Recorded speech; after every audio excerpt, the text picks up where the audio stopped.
हाथ जोड़कर राम राम। यहाँ पे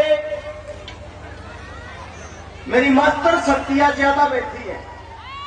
मैं आज उनसे एक बात कहना चाहूंगा और आप ये सोच लेना कि आपका बेटा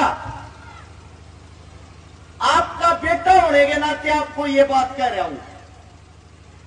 जब हमारे घर में लड़का होता है हम बहुत खुशी मनाते हैं, लेकिन जब हमारे घर में बेटी होती है वो खुशी दूर दूर तक नहीं होती। कहने को तो आज ये है कि बेटा बेटी एक समान है,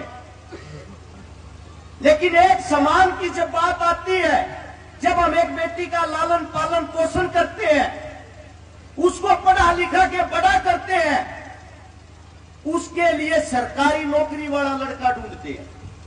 और वो लड़का जब ढूंढते हैं उस लड़के में इतनी मरोड़ हो ही पावे है, 20 लाख की गाड़ी मांगेगा, 30 लाख का ब्याह में खर्चा करवाओगा, अपनी लड़की को दबा के रखेगा। मैं इन मात्र शक्तियों से एक बात कहना चाहता हूं, किस चीज की मरोड़ सहन कर रही है, उसका कारण क्या है?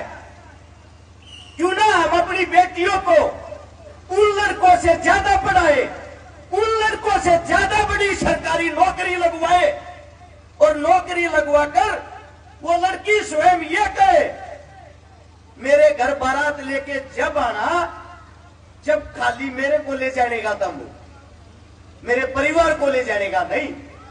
दहेज के नाम पर एक व्यक्ति के घर को लूटा जाता है और लोग वही नारे लगाते हैं दहेज प्रथा बंद करो।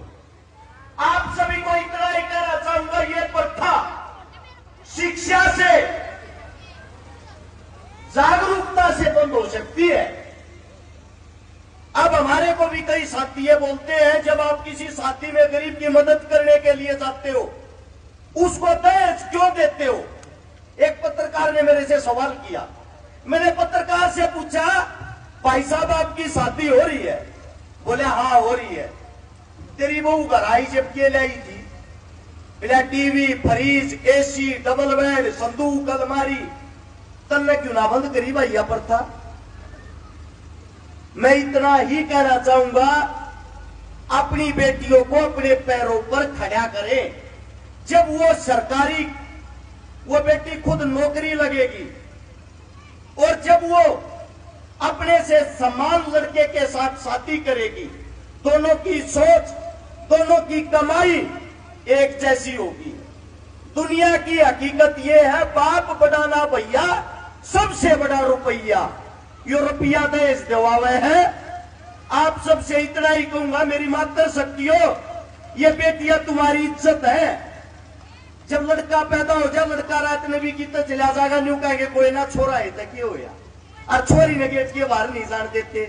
छोरी का इतना डर किस लिए? क्योंकि वो शिक्षित नहीं है। आप उनको खुले विचारों के साथ जीने नहीं देते। हाथ जोड़कर इतना ही कहूंगा, आप सभी मेरी माता शक्तियां हो, मेरी माता के समान हो। अपनी बेटियों पर पाबंदी ना लाकर उनको शेरनी बनाए, उनको पढ़ाए लिखाए, उनको उनका जीवन जीने दे, ताकि आगे आने वाले समय में वो किसी की दबुआ न होकर अपने भविष्य का फैसला स्वयं कर सके।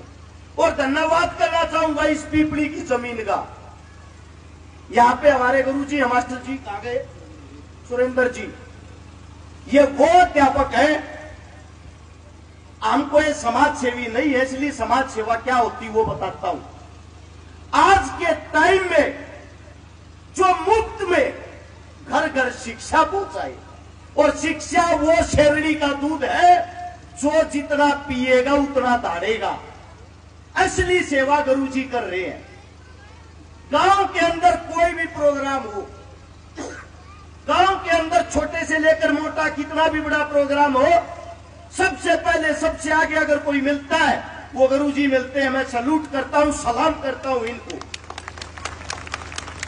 और मेरे साथ में खड़े हैं मेरे पिता समान बड़े भाई धम्मल फौजी, पहले देश सेवा करी, फौज की नौकरी, आज पुलिस सेवा कर रहे हैं।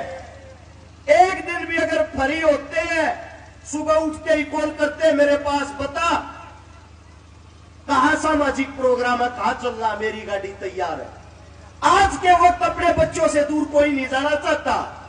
ये पहले ऐसे महान व्यक्ति हैं जो बच्चों के पास रुकते ही नहीं। इनका कहना यह है अपने बच्चों के लिए तो जानवर भी जीता है, असली इंसान वही है जो दूसरों के लिए जिए। इसीलिए मैं इस व्यक्ति को सलाम करता हूं जिसके अंदर से ऐसी ऐसी सोच वाले व्यक्ति निकल के आए, और यही व्यक्ति समाज बदलते, वरना आज के टाइम में किसके पास समय है। इसीलिए मैं आप सबसे हाथ जोड़कर इतना ही कहूंगा, हम आपके बच्चे हैं, आपकी कोख से जन्म लिया है, आप लोगों से ये बातें सीखी है, तो हमारा फर्ज बनता है आप लोगों को वापस सिखाएं भी, ताकि घर जाकर आप सोचो हमने अपने बच्चों को कौन सी शिक्षा देनी है, हमने अपने बच्चों के लिए क्या पाबंदियां लगानी है। हाथ जोड़कर इतना ही कहूंगा, शिक्षित होना और जागरूकता होना ही आज के टाइम सबसे बड़ा गुण है। आप सभी को अगर हमारी कोई बात बुरी लगी हो, हाथ जोड़कर उसके लिए क्षमा चाहता हूं। आपके बेटे, आपके बच्चे हैं, आप सभी के चरणों में हाथ जोड़कर राम राम।